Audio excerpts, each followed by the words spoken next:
এই মেশিনটা হলো কাঠের ঘানির মেশিন, শুধু ঘানি, কাঠের ঘানি হবে এবং কাঠের ঘানি, এটা একমাত্র কাঠের ঘানি।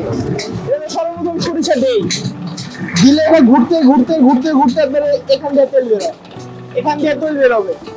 তো তেলটা বেরোলে এটা আস্তে আস্তে খৈল হয়ে যায়, এটা সরিষা খৈল হয়ে যাবে। সম্পূর্ণ হাই হিটে সমগ্র শক্তি দিয়া তেলটা বের করে দেয়, এরকম খৈল হয়, এরকম খৈল হয়ে যায়।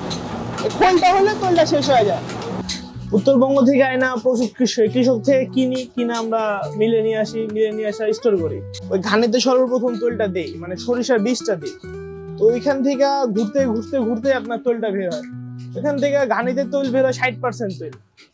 তো বাদ বাকি এটা খোল যে থাকে, ওই খোলের ভিতরে 40% তেল থেকে যায়। তো ওটা আমার আরেকটা মেশিন আছে এখানে, লোহার মেশিন। ওটা খুব হাই টেম্পারেচার হিট দেওয়া হয়, হিট দেওয়ার মাধ্যমে ওটা তেলটা সম্পূর্ণ তেলটা বের হয়, 40% তেলটা বের হয়ে যায় এবং খোলটা হয়ে যায়। খোলটা যখন হয়ে যায় আমার সম্পূর্ণ তেলটা বের হয়ে যায়, আমি এটা এই টাঙ্কিতে দেই এবং এটা পাম্পের সাহায্যে ফিল্টার মেশিন কাপড়ের দ্বারা ছাঁকনির মাধ্যমে ফিল্টার করা হয়। ফিল্টার করলে তেলটা চকচকা হয়ে যায়, এরকম চকচকা হয়, তেলটা চকচকা হয় এবং খাদ্য উপযোগী হয়ে যায়। কারণ যখন সরিষাটা থাকে তখন এটা মাটির ভিতরে হয়, তো ওই জিনিসটা যখন পরিষ্কার যদি যত পরিষ্কার হবো তত ভালো, কারণ মানুষ কনজিউম যদি করে তাহলে ভালো জিনিসটা অবশ্যই দেওয়া লাগবে। এবং কোল্ড প্রেস এক চাপের তেলটা নিলে সবচেয়ে ভালো, এটা ঘানির তেল, এটা শুধু লাল দানা দিয়ে, যেটা মাখি সরিষা বলি আমরা, মাখি সরিষার তেল হলো সবচেয়ে ভালো সরিষা। ওই তেলটা দিয়ে আমরা এক চাপের তেলটা করি, আমাদের নিজস্ব ব্র্যান্ডিং করা তেল। কারণ সরিষার ভিতরে আর্দ্রতা থাকে, আর তেলটা হলো শুষ্ক জিনিস, মানে তেলের ভিতরে যদি পানি থাকে তেল নষ্ট হয়ে যাবে। তো সরিষাটা শুকানোর জন্য রোদ্রে দেওয়া লাগে, করকরা শুকনো করা লাগে, এবং শুকনা করে এই জিনিসটা মেশিনে দিলে জিনিসটা ভালো হয়। আমরা কিনার পরে সর্বোচ্চ 1-2টা রোদ দেই বা একটা রোদ দেই, তাই না? আপনি যদি প্রথম আনলেন আইনা রোদ দেওয়ার সাথে সাথে ভাঙালেন, তাহলে 1 রোদ দিয়ে আনা। আর যদি ধরেন আপনি ওই সরিষাটা রেখে দেন, তাহলে আবার আরেকদিন রোদ দিয়ে ভাঙালে ওটা আরো বেশি উত্তম হয়। আমরা সরিষাটা পাই হলো তো মার্চের দিকে, মানে শীতের শেষে আমরা সরিষাটা সর্বোচ্চ পরিমাণে উৎপাদন হয়। এটা হলো নাটোর, বগুড়া, নওগাঁ, রাজশাহী।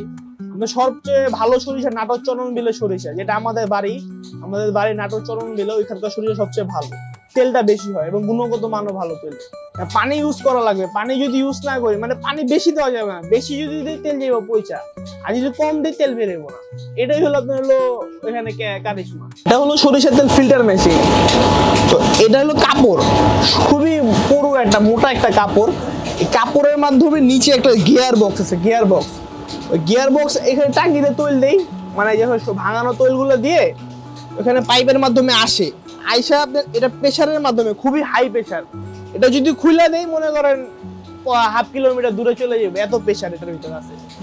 তো এটা প্রেসারের মাধ্যমে কাপড়, খুবই পুরো একটা কাপড়, ওটা আস্তে আস্তে আস্তে তেলটা ফিল্টার হয়ে আপনার কল দিয়ে পড়তেছে।